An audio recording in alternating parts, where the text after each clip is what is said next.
अक्सर हम लोग बुज़ुर्गों से सुनते आ रहे हैं पीरों फ़कीरों की बातें, मज़ारों की बातें, मंदिरों की बातें, मस्जिदों की बातें। अक्सर हमारे को ये सुनने को मिलता है कि हमारे बुज़ुर्ग मस्जिदों में जाया करते थे, सर नवाया करते थे और आज भी लाहौर के बड़े सारे ऐसे मस्जिदें हैं या सिंध की ऐसी कुछ चीज़ें हैं जिसके बारे में डॉक्टर चंद्रप्रिका साहब लिखते हैं कि हिंदू परिवार आज भी सुबह सवेरे मुंह अंधेरे चुपचाप जाके सर नवा के आ जाते हैं। लेकिन मैं बात कर रहा हूँ उस दौर की जब पार्टीशन नहीं हुआ था, तब भी हमारे हिंदू परिवारों की आस्था उतनी ही थी जितनी मंदिरों में थी। और उन्हीं परिवारों में से जुड़ा हुआ एक परिवार फैज़लाबाद, जो कि लायलपुर, वहाँ एक बड़े ही बहुत बड़े पीर हुए हैं, बाबा लसूड़ी शाह। बाकी किस्सा क्या है, क्यों मैं उनका ज़िक्र कर रहा हूँ, क्यों आज अरुण जी मेरे साथ बैठे हैं, वो इनकी ज़ुबानी। अरुण जी। एक्चुअली जब मैंने केशव जी का वीडियो देखना शुरू किया तो पिछली बार मुलाकात इनसे हुई तो मैंने यही बोला। मैंने कहा मेरी एक बहुत, आज से नहीं बचपन से ये याद है जो हमारे पिताजी बोला करते थे। वो लैलपुर में रहते थे एक गली में, और उस गली से बाहर निकलते ही पीछे एक मस्जिद थी लसूड़ी शाह महाराज की। मस्जिद तो वो कहते हैं बाद में बनी है, पहले लसूड़ी शाह जी जो एक ऑर्डिनरी आदमी होने के बावजूद एक मोची का काम करते थे, जो कि ये जूते वगैरह ठीक करते थे। तो तब तक तो मैंने इतना कभी ध्यान नहीं दिया, लेकिन उसके बाद जब उन्होंने धीरे धीरे बताना शुरू किया ना, लसूड़ी शाह का ये था, लसूड़ी शाह का ये था, और एक उसमें उन्होंने धीरे धीरे सारी जब बातें बताई तो मुझे नहीं पता कि मेरी क्यों अट्रैक्शन उनकी तरफ से हुई या मेरी अंतरात्मा क्यों ऐसे जागी कि मैं इस शख्स के लिए थोड़ा सा मैं पता करूं कि ये है कौन है।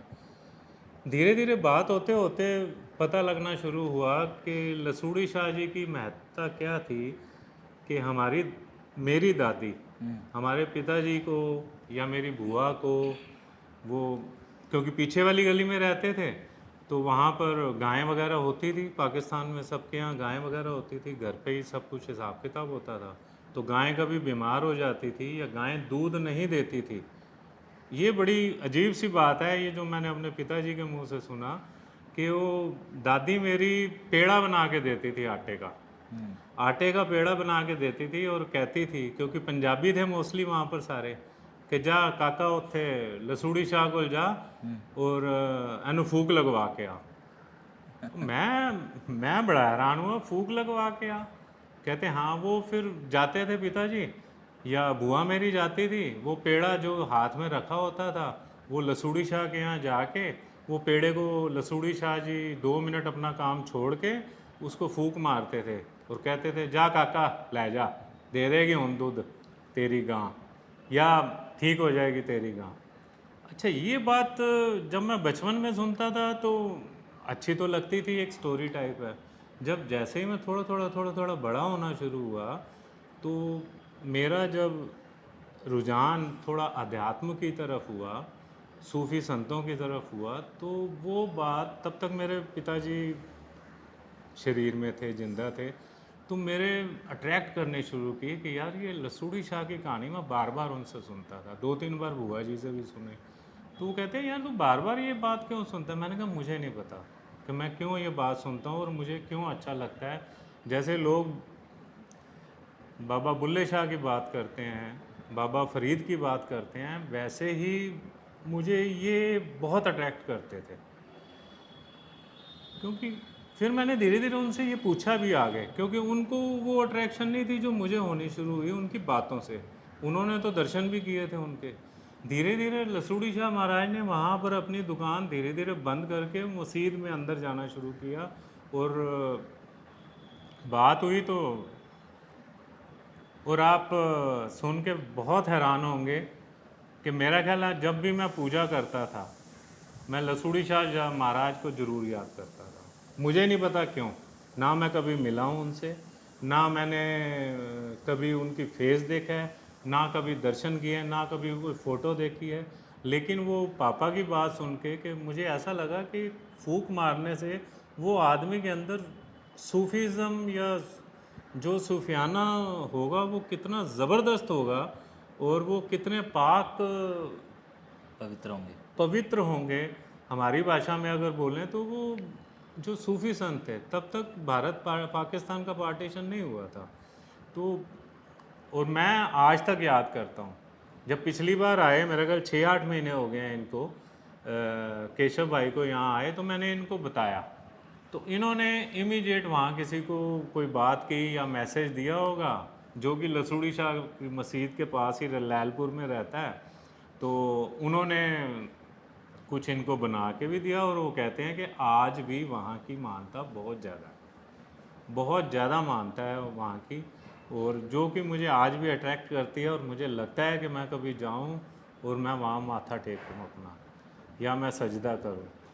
तो ये मेरी अट्रैक्शन बड़ी है। बाकी केशव भाई ने मेरी बड़ी हेल्प की है इस चीज़ में, जो है मैं याद आज भी करता हूँ। अब देखो कब ऊपर वाला चाहेगा तो मुझे मौका मिलेगा, मैं वहाँ के दर्शन भी करना चाहता हूँ, और मतलब देखिए कब ये टाइम आता है।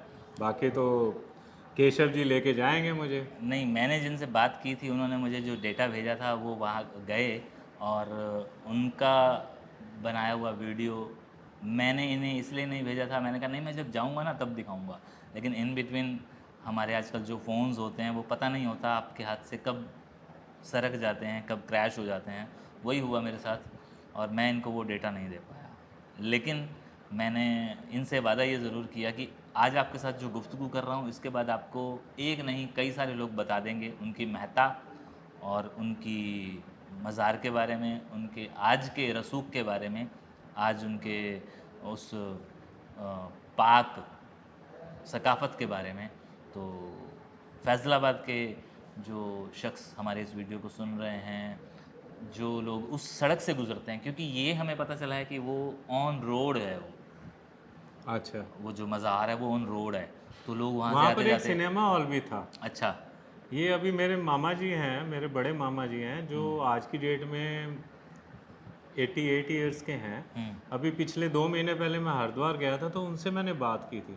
तो कहते तुझे कैसे पता लसूड़ी शाह के बारे में?